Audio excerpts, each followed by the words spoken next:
your word last night. Thank you for a great night of blessed sleep. Thank you for safe travel to this place one more time. Thank you for these who are here on time. Father, as people continue to bless them and encourage them in their faithfulness to you. May your mercy overshadow those who are traveling, that they will arrive safely. Holy Spirit, as always, we invite you into this Bible study to teach us all that we don't know. And we pray you empower us to live with you just mind, to bring glory and honor to your kingdom in Jesus' name. Amen. Amen.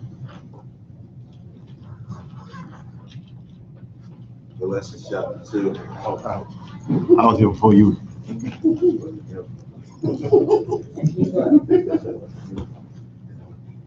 Let's see.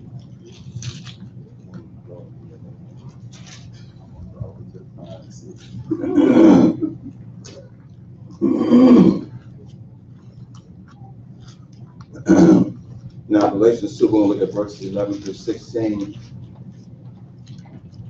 It's a hard thing, but it's a necessary thing. Some stuff that happens in the presence of the people, most of the time we address it privately, which is how it should be done. But today's lesson, this is what's tough. See, preacher, when we do stuff publicly, it has to be addressed publicly. All right. And the scripture will bear it out, because see now,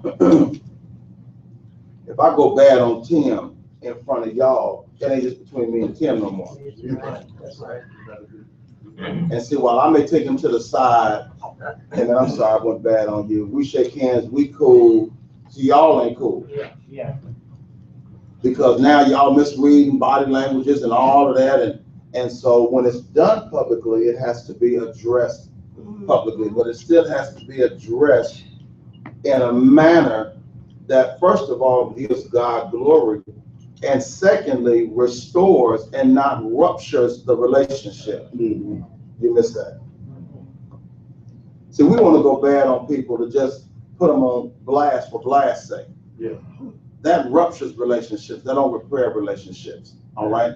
What we don't realize is we have enough natural enemies in the world. Don't have to add to the list. All right. Now, here's why some things have to be addressed publicly, because, and we'll get into this in Galatians chapter 2. Look at verse 11. And we'll get right into this lesson.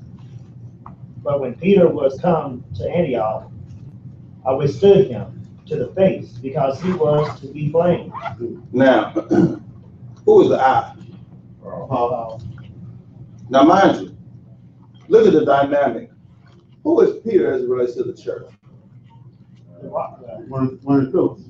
Which is what the Bible calls it. He said that in verse 9. When James, Cephas, that's Paul's real name, and John, who seemed to be what? Now, they were not the pillars of the church, because who's holding the church up? Jesus. Make no mistake about it. But why does he put that term in there, who seemed to be? Yeah. Because those are the forerunners, are the people that everyone looks towards. That's not a term that they would have put on themselves.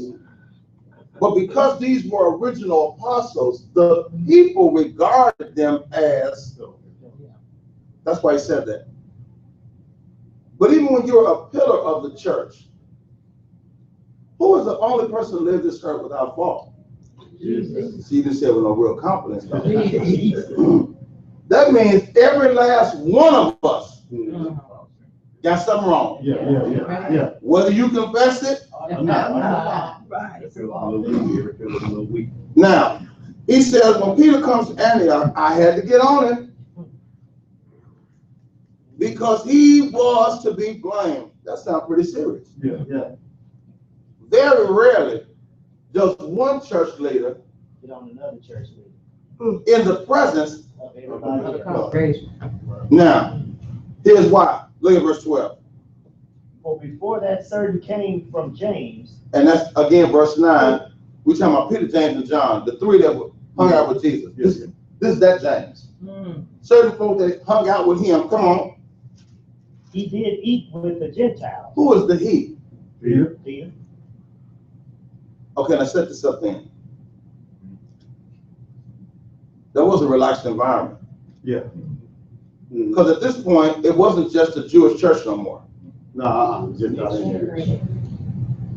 And this is a new dynamic. All right.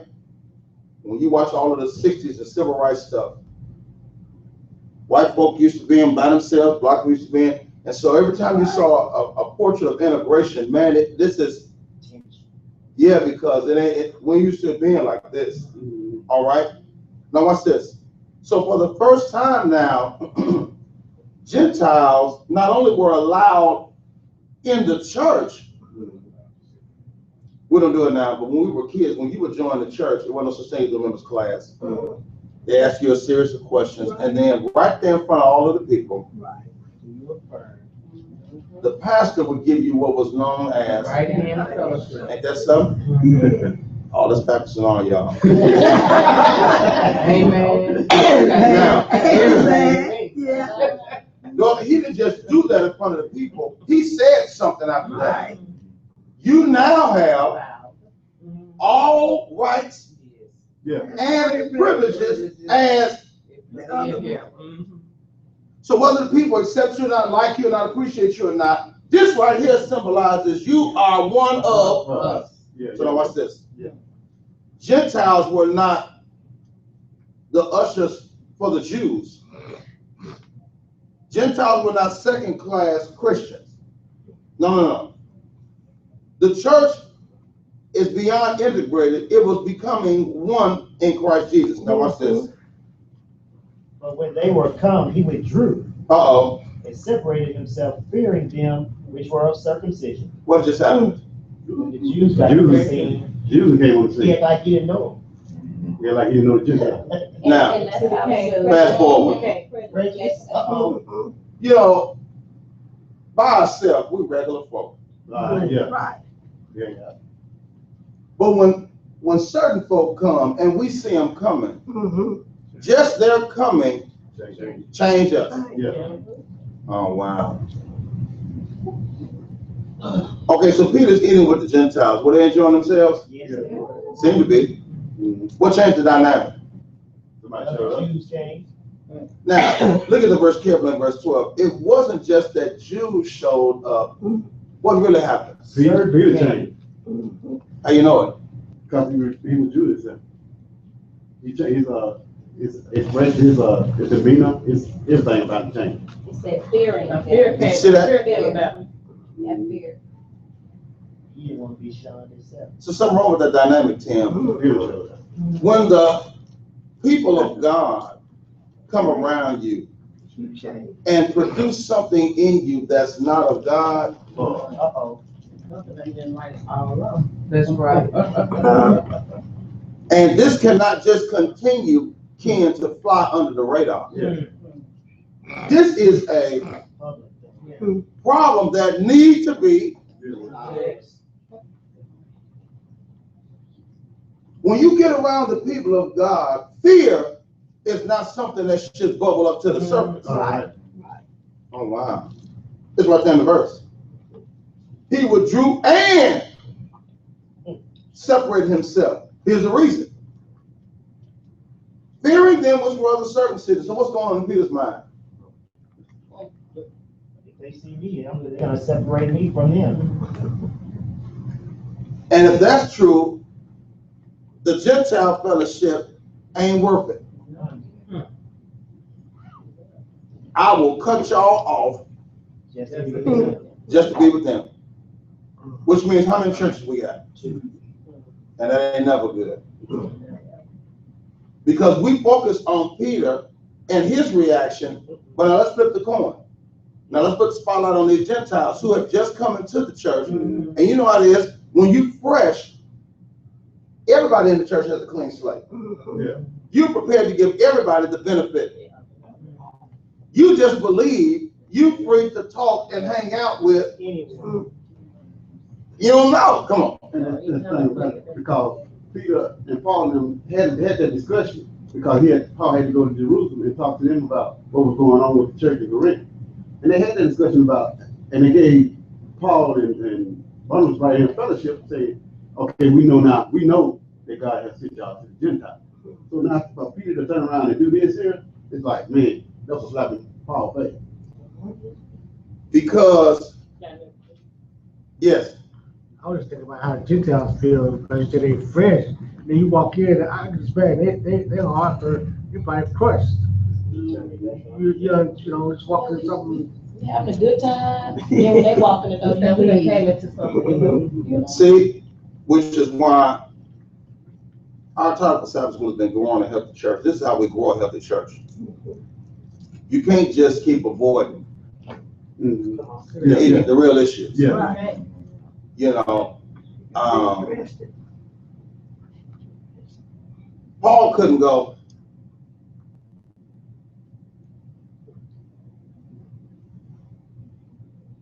no, that won't get it done. See, it would be fine, Jesse, if it just ended at verse 12. If it had ended at verse 12, Sister Vanessa, then Paul could have talked to Peter privately. Yeah. Verse 13, here's the problem. And the other Jews disassembled likewise Now he has a problem. with him. And so as much that Barnabas also was carried away with their dissimulation. Dissimulation. That's the hide under false appearance. Now it ain't just Peter now. You had other Jews who, because Peter ate with them, they ate with him. Barnabas, who was running with Paul, okay, this is something new. We ain't never done this before, but if Peter's doing it, it must be. All right. So let's all fellowship, which is how become. Yeah, it's clear you still calling them Jews and you calling them Gentiles. So clearly we have two different groups in the church. Yeah. But in order to make this one group, we have to keep coming. And see, as you come together, yep, you're going to begin to magnify our differences, but the coming together is going to help us deal with and hash out our differences so that we become one in Christ. One of the best ways to get that done is through real fellowship. Yeah. Real fellowship ain't just about eating. All right. We learn it's not only recreation, but it's investigation. Now watch this. But without even really explaining nothing, when Peter backs up, something's going on here. Come on. Now I think about, most this happens so many times in relationships. One spouse will call their family and tell them about everything that's going on, and their family will get up the other spouse, the husband, say the husband, the wife called her family, and she called, and her family is against the husband, but they done got back together. And so that leaves all the families still got this bad thought in their head, what's going on. So you not only affected, you just affected your relationship with everything, you affected your family and your husband's relationship with them. And how that comes involved. So it brings it back to today's terms also. And I done had to talk to couples because you want to act surprised why your family don't like Vanessa. You done put on blast for the last 4 years and you wonder why they don't like her. Yeah, because while you done made up with her, you still ain't go back and told your family. Right. Hey, I'm sorry, first of all, I shouldn't have even invited y'all into my marital business. I was wrong for doing that. And secondly, hey, because without it, y'all listen. And it becomes an issue that how you can't enjoy family reunion. You can't enjoy Thanksgiving. You can't enjoy Christmas because you don't want to go. Yeah. Well, I want you to go. I don't want to go. Why you don't want to go? Well, I can't really tell you the truth why I don't want to go. No, they don't like me. Yeah, and I know why they don't like me. But you ain't ready to deal with why they don't like me. Because you still playing games. So see, it has to be addressed. Yeah. It has to be addressed. Watch this. Because Galatians 2:13, here goes other Jews Here goes Barnabas, and we still ain't even highlighted. These are the Gentiles. This is a mess, man. Watch this. Here comes Paul, verse 14. But when I saw that they were walked not uprightly according to the truth of the gospel, I said unto Peter, before them all. Stop. Did you see that? Why you got to get him in front of them all? He affected them all. Because, see, at this point, Paul doesn't have the time to try to catch each one of these folks. Were you affected by this? Were you affected by this? Were you affected by this? How did you feel about this? You ain't got time to interview all these people. No. And I promise you, wherever they were, when they leave here, but now, this ain't the problem. What are they saying is the problem? Yeah. And what magnifies this, who are they? See, it's a lot of stuff we go through. We went through it because God was clear we could handle it. Yeah. But you can't. See, but on the journey, we felt the need to tell others about our experiences. But see, the people we tell ain't on our journey. Amen. Amen. Nor can they handle the leg of the journey we're on. Right. So while you think you're doing a good thing, telling them what you're going through, you're killing them. Not only is it too heavy for them, now they're gonna call somebody. Right. And birds of a feather. And if it was too heavy for them, whoever they're gonna call is too heavy for them. Right. Now you ain't just messed up them, Right. you done messed up all of them. What's this? He says to the people before what do you tell them? Watch this now. Being a Jew, livest after the manner of Gentiles, and not as do the Jews, why compellest thou the Gentiles to live as do the Jews? Now that don't sound like nothing in English. Who got amplified? Watch this.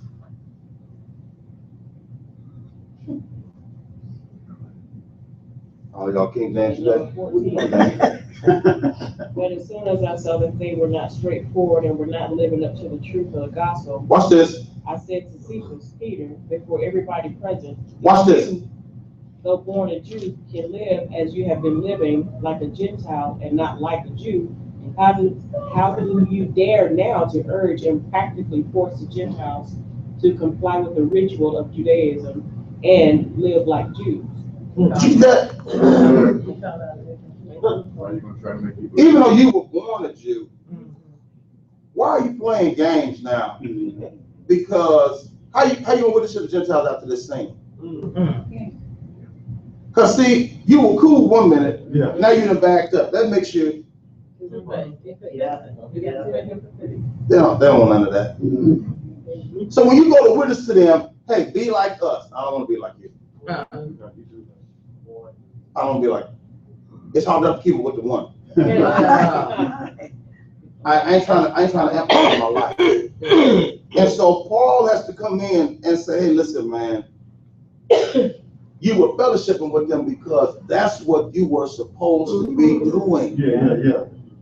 These are our brothers and our sisters. And just like you were treating them is how you want them to treat you. When you separate from them, they're going to. Christ is going to be pleased with that. Because in Ephesians chapter 2, it says, he tore down the wall, a partition, to do something. He wanted to take two and make one in himself. Yeah. So he didn't want two churches, but that's clear because on the Mount of Transfiguration, when they wake up from that good old nap, and here's Jesus, Moses, and Elijah, what does Peter say? Three of them. What is he suggesting? We have three churches.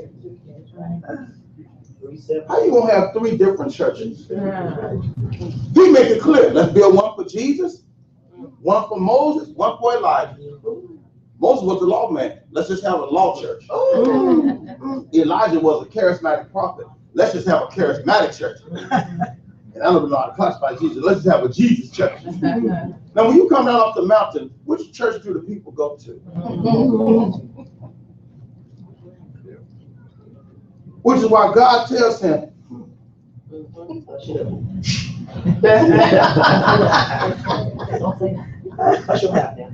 is my beloved son. If any talking need to go on, let him do it. You just do the listening. Because God wanted it clear. I don't need. I only need. Watch this.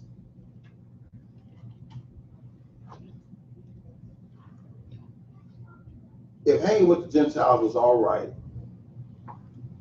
how are you going to convince them to continue to follow us if we're going back and forth on simple issues?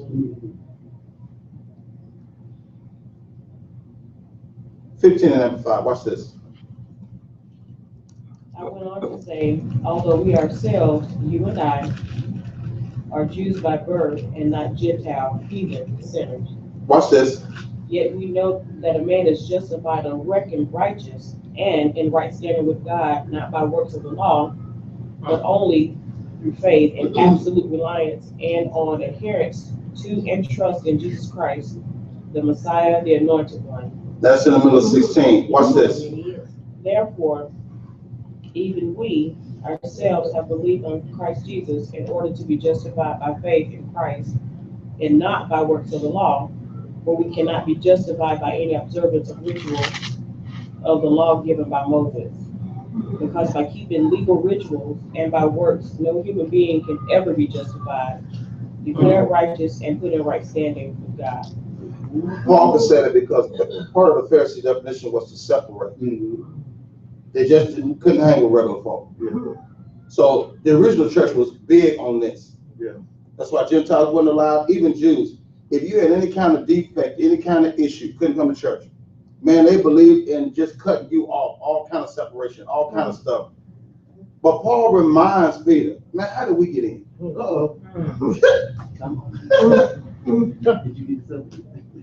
Being a Jew ain't what got us in. Being born a Jew ain't what got us in. We didn't get in because of pedigree. We got in because we believed in Jesus. How did they get in? The same way we got in.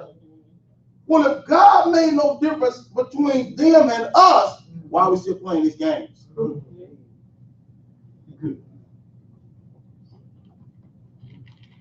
You're concerned about what a man think about you above what God think about you. That's right. These Gentiles are here because God said it was all right for them to be here. Right. It don't matter if it's folk in the church that don't like it. They can deal with it later. That's going to always be the church challenge. Do we please God? Do we please man? Now, what is clear is, so you got to make a choice. And shockingly, most of us choose man. We won't choose God. Because we fear man.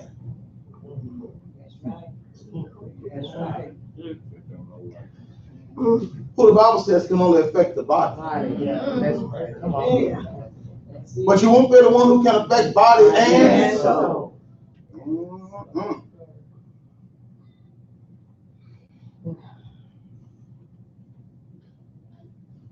Watch this. So at the end of the day, Peter, you got to do better.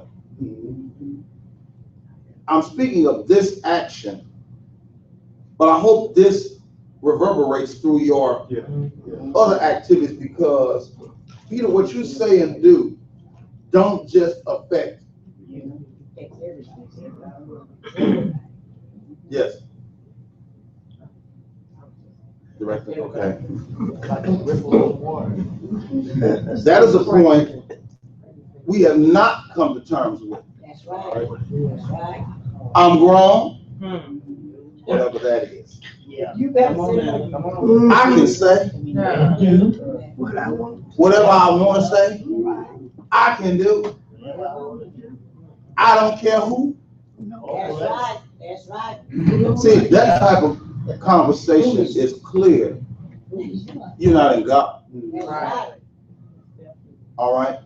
Because to be in God, you got to care. Yeah. The Greek word for church is ecclesia. It's the called out ones. When you are part of the church of Christ, you were individuals, wherever you were doing whatever you're doing. But if you are in the church of God, you were called out of wherever you were to be a part of the one. He says, go to Ephesians 2, so you can see it to the right.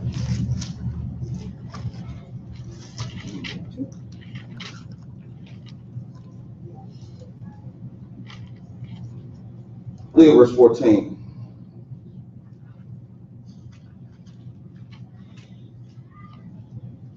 For he himself is our peace. You ain't got it without him. Amen. In no area of your life. Without him. Come on.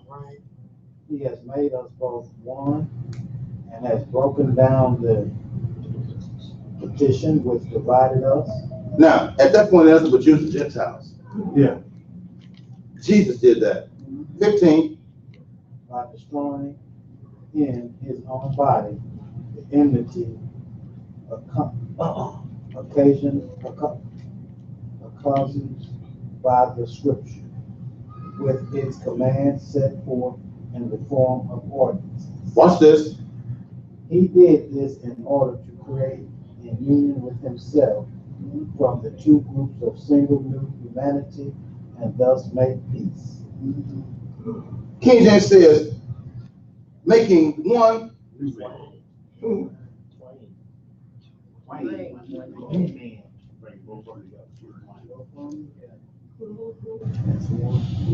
It's a lot happened when he died on the cross.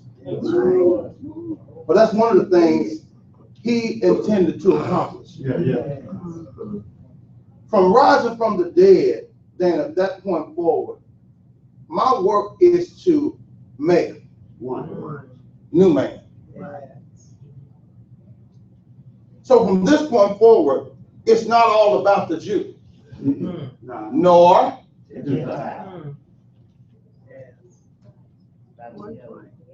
ain't even about the Jew and the Gentile coming together unless they come together. Otherwise, it don't make no difference. That's right. You can mix the Jew and Gentile church all you want, but if they haven't come together in, you ain't got nothing.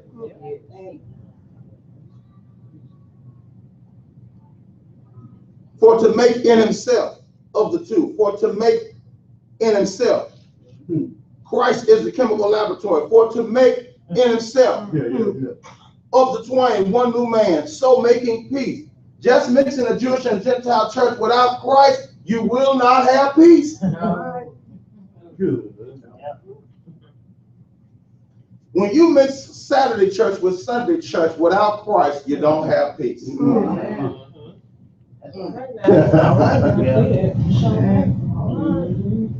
Because the day is what the focus is. Yeah. And the differences never stop being made. Oh yeah, them used to go on Sunday. Why are we still bringing this up? Come on. And they go back to what you were saying last night when you went to Romans. We're talking about one believe he heard, one believe he can eat. And now the focus is on what we can eat. Mm-hmm. So God said, now how can you judge this man? You didn't bring him in here. You didn't add him to the church. So how can you judge him? Christ brought him in. So it's like he bring when Christ is the focus, he brings peace within the two guys. One, yeah, I believe I can eat it. I believe I can eat. But Christ, we all in Christ, but no, it brings peace there. So it's not no argument and all that. Come on, you can eat this, you can't eat that. It's not there. So it's peace there. Because when Christ is the focus, why are we here? Well, because of Christ. The eating is not the. What's on your plate? Do this is about fellowship. This is about enjoying each other where? Yeah. Yes. This ain't about, so we can have fellowship functions and there be regular meat, there be vegetarian meat, or there be just vegetarian stuff. And ain't nobody going down. And ain't no food judges. Right. Just vegetables, huh? Just a vegetable plate. You must be weak in the faith. You know, the scripture says he that eateth vegetables is weak in the faith. Nobody need you to ask you nothing. Because wherever I was finna sit, I ain't finna sit with you. He enjoy food and you judging my food. Yeah. Good. Well, that plate sure is hot. Man, be concerned about your own plate. Somebody said their hand up.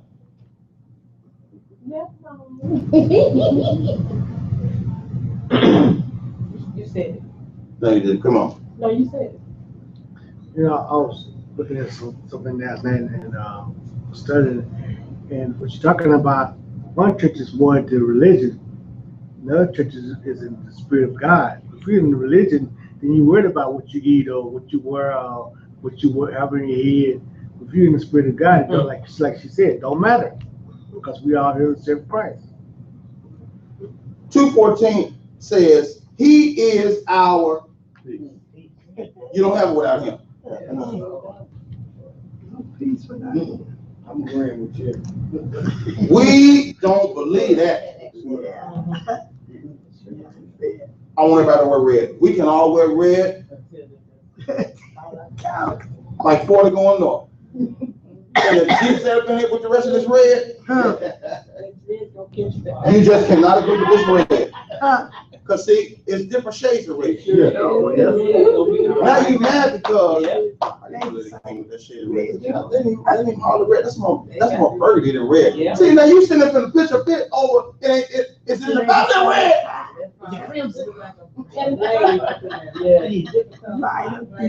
Watch this. Without him, we don't have peace. As people come in, I don't want nobody to come and join us. All right. Yeah. Because us ain't nobody. You listen to all of this. I don't need you to come and be like me. Being like me ain't nothing. Write that down. You scared to say it about you. If we're going to come join something, come join Jesus. That's what we into. Don't come be like us, come be like him. What kind of church is this? This is Jesus church. Any other kind is uncivilized. Watch this.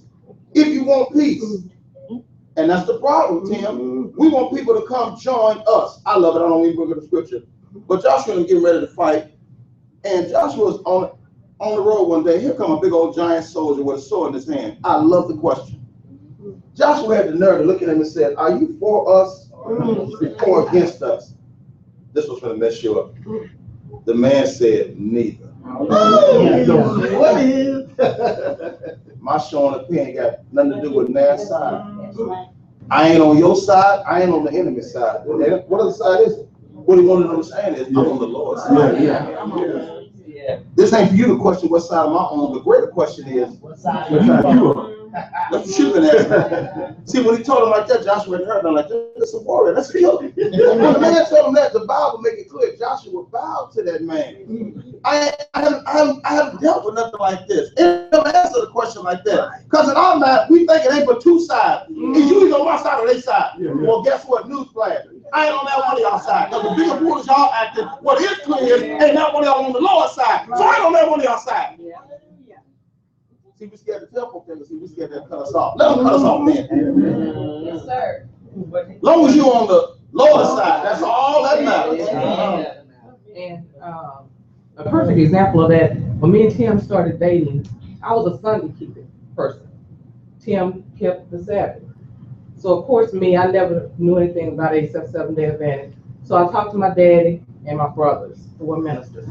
And my brother minister and my dad. And the only thing they asked, my whole entire family, does he love the Lord? Right? Does he believe in God? Is he a man of God? We don't care what day you go to church. If that's the man God sent for you, then you follow him as he followed God. Yes. And it wasn't nothing else said. And Tim could witness. My family have never said anything else. My dad said, do you love the Lord? Do you worship God, Jehovah? Does he believe in the blood? Does he read the same Bible? You know, that's all the questions they had about him. You know, what type of, you know, does this joker love God? That's all. You know, we don't even want to talk about what day of the week you go to church. Because we don't care if you go on Wednesday, Tuesday, you can go whatever day of the week. You know, he gonna lead you and you're gonna stay in God. And so I just appreciate God for that. See? And they, you know, if they don't, you know, they didn't get caught up in it. And I ain't never heard a thing to my family about it. See, and that's powerful. I'm telling you what she didn't say, but y'all wasn't listening. See, what we waiting on is for the mom, for the dad, and the brother to say, do he love you? I got news for you. You can love a woman, not love God. Yeah. And sooner or later, it's gonna show up. Right. If you love God. Right. I got news for you. If you find a man or a woman that really love God, you ain't got to worry about them loving you. Y'all, yeah, that's what we got to get at. And I appreciate that because that's all that matters at the end of the day. Yes, sir. Yeah, I may not understand how he worshiped, the way he worshiped, or the manner that he worshiped in. But what I do know is, do he love God? Right. If he loves God, do he love his word? Then you're going to be all right. Yeah. Y'all watch this. Because what was really established was, if you're going to have peace, it'll be because of Christ. To bring up anything else, and now you can see why we don't have peace in church and nowhere else. Right now. Because everything is so much more important than Christ. And we're looking for peace to surface, and Christ ain't nowhere in the city. We want to go back and forth over issues, and we think if we resolve the issues, then we'll have peace. You listen, Ephesians 2:14 said, he is Our peace. if you're going to have it. Yeah. It'll be because you have him, the Prince of Peace. Amen. Yes. And the word of God tells us Jesus is that peace beyond understanding. Yeah. You can be going through all kinds of stuff. And when you in Christ, it gives you that perfect peace. And a lot of people might know the storm or whatever you're going through, and they looking at you like, he don't seem like nothing wrong. There's that peace beyond That's right. understanding what my physical Right. eye can see. Right. Yeah. Without even understanding my storm. Yeah. Oh, you missed that. Yeah. That's right. Yeah. He don't have to bring understanding. He just has to bring peace. Yes. Right. Y'all, and it don't matter. It don't even have to make sense no more. Yeah. When you know you have Christ and he bring a calm over you, I can't even explain it to you. Yeah. I don't have anything to explain it to you. I just know I feel all right. If they find the whole department, then they probably will. Why you not to? Because see, while I may or may not have a job, I'm gonna tell you what I do have. I got Christ. He's my father. And what is clear is the job was never my peace. Hallelujah. And sometimes God will move the fake peace Come on. so that you can get a real view of the real peace. Yeah. But sometimes we allow life and people to deceive us into thinking your bank account is what brings peace. Let me go into that for you. So you can see that ain't what brings real peace. Yeah. You know, you think the job will bring peace. You think your connection with folks will bring. We're going to interrupt some of these relationships. And when you ain't got nothing Right. but God, in Christ, you discover, oh, wow. I thought I needed. What's this? All you need is Christ.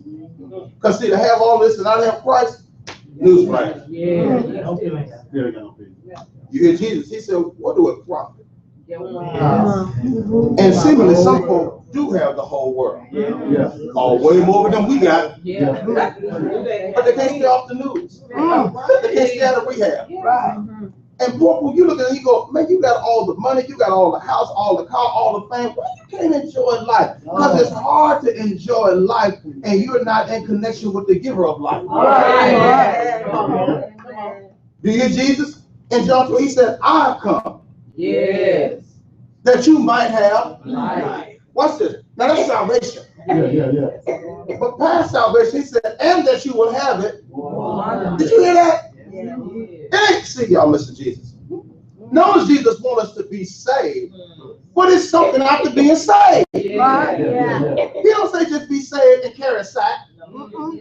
Just be saved and eat, raw potatoes and be pitiful all day and all night. It's something that goes behind being saved. Right. He said, I don't want you to have life, be saved, but I also want you to enjoy life more.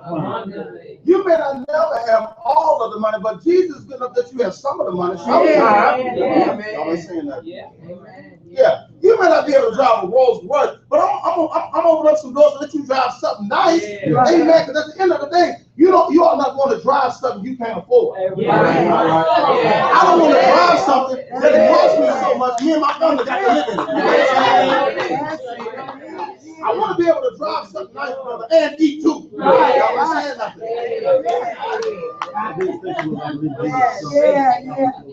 Christ is our peace. Yes, he is. Christ, yes, sir. Now, I heard a guy say, people don't understand the difference between sleep and rest. Sometimes we can go to sleep at night, but we still don't get no rest. So when you understand, when you have peace in God, that gives you rest. That allows you to get rest. You can go to sleep all night and restless and everything else, but it's church tossing and turning. But when you're in peace in God, you can rest assured that everything's going to be all right, and that gives you more rest than you ever had. And that's the difference between people understanding what sleep and the rest is. Bible says first natural and spiritual. You had a conversation the next morning with somebody, and they were talking about, oh my God, did you hear that? You talking about what?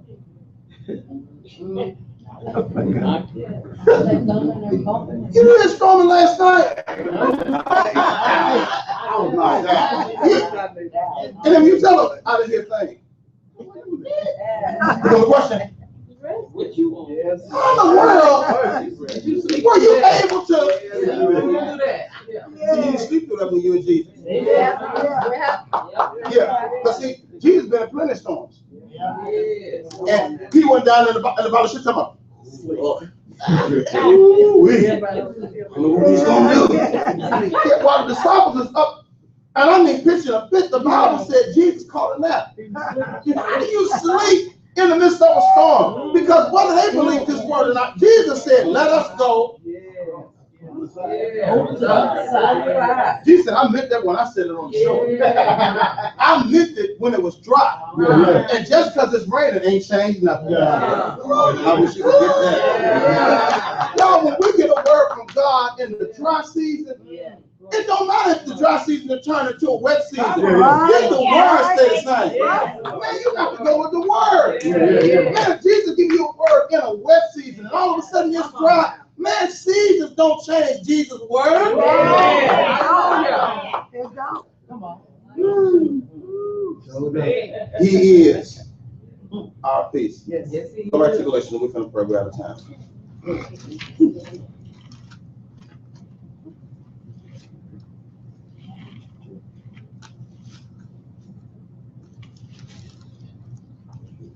In verse 17, he ends in Galatians 2. He tells Peter, listen, man, we're trying to do something.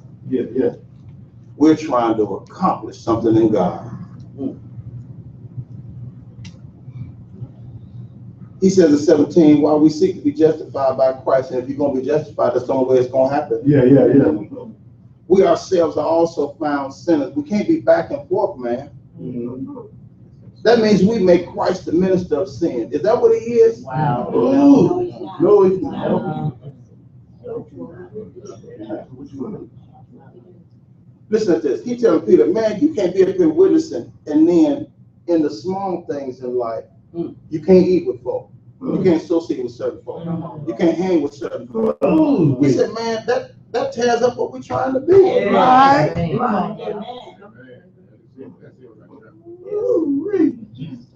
Y'all, that's why when we fellowship, it ain't one of me, but I try to bounce from table to table because it's Right. necessary Yeah. for people to understand. I don't have no table. Right. And unlike in most settings, I can be the last to eat. I don't even have to eat because it's more important that, see, those are the stigmas of that is messed up church folk. Yeah. You know, here's a line, a table 5 miles long. Okay, well, here's the pastor, his family, and whoever else he deemed at this table. Now the church of the people that he supposedly served, they're in a line around the corner somewhere waiting to eat. Ain't no way. Yeah. I couldn't even enjoy food, and you standing around the corner in a line somewhere. No, we eat when they finish eating. Y'all, because at the end of the day, Jesus ain't gonna sit up here and be the first to eat, and those folks, no, let them eat first. Yeah. Y'all watch this, because that's what brings a church together. Yes, yeah. Christ is not the minister of sin. Christ was accused of eating, not with the church, and he was called out on it.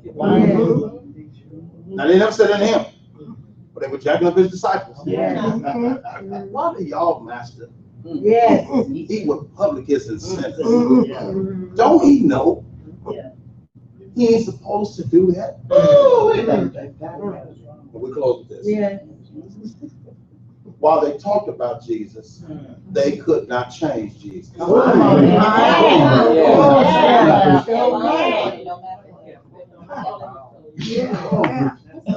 Here's the shouting point. See, y'all, Zacchaeus used to be one of them. Yeah, used to be. Yeah. Y'all, but he got changed. And in his changing, what he understood was, see, don't wish for nothing in your heart. Yeah. You'll see how able Jesus is. And while he been acting a fool and treating folk funny, in his heart, boy, if I could ever get an audience with Jesus, Hey, all right. I gladly invite him to my house. But because of the way I've been acting, he wouldn't dare come to nobody's house like mine. But what I am prepared to do is shame my education, shame my reputation. I'm going to climb this tree. I just want to see it when it passed by. Who would have ever thought? When he came to the tree, you ain't been looking up nowhere else. And I got news for you.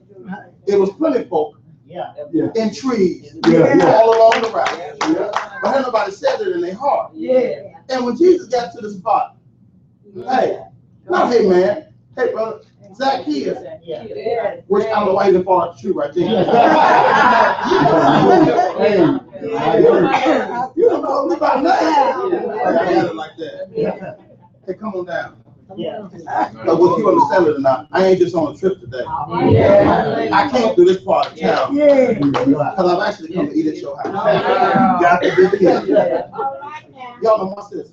Because of what he said in his heart, he gets an audience with Jesus, and he wants to confirm, hey, listen, I know I didn't cheat before. Y'all ain't saying that. But I'm ready to do right. I done already made provisions to restore for what I have taken from people. And if I didn't miss anything, I didn't set aside provisions because I don't want to cheat people. Watch this. While he's making all these confessions, Jesus said, well, guess what? I know you thought I just came to eat at your house. But something else came to your house today. Something you didn't want, and something you didn't need, that you couldn't get on your own. All right. He says, Zacchaeus, today, salvation has come to your house. Now, let me tell you something. Do you know that salvation has come to your house? That's a game changer. Is your family still a trip? Absolutely. Salvation came to your house. Do you still probably have more bills than you have money? Probably. But salvation came to your house. Do people like you? I want to. Do folks don't like you? A whole lot. But salvation came to your house. Yeah, is your hair out received? Probably. But salvation has come to your house. Yeah. Do you still have to color? That's great if you want to color. Yeah. But salvation is coming to your house. I just want you to know, stuff may not have changed. People may not have changed. Right. Your situation may not have changed, but salvation has come to your house. Yeah. You got Hallelujah. salvation now? He came to it. Yeah. We praise you so much Thank you. for your word. Yes, God. Thank you. We call you Jesus, but so much comes with you. Yes. Jesus, I thank you that when we have you, we have all that we need. Yes. It's so much come with you that when we just keep unpackaging you, I didn't know this came with it. I didn't know that came with it. I thank you because your word teaches us we are complete in you, Christ. Yes. I don't need you and nobody's writings. I don't need you and nobody else's religion. I don't need you and how I dress. I don't need you and a diet. I don't need you and somebody else's form of unity. All I need is you, because if I am in you, Christ, your word says I got all that I need. I thank you that this is not a Jewish church. Yes, Lord. Thank you in advance, Father. This is not a Gentile church. Yes. This is a new man in Christ church. Yes. Because Christ, that's what you died for. Yes. You get all the glory, all the honor, and all the praise in Jesus' name. Amen. Amen.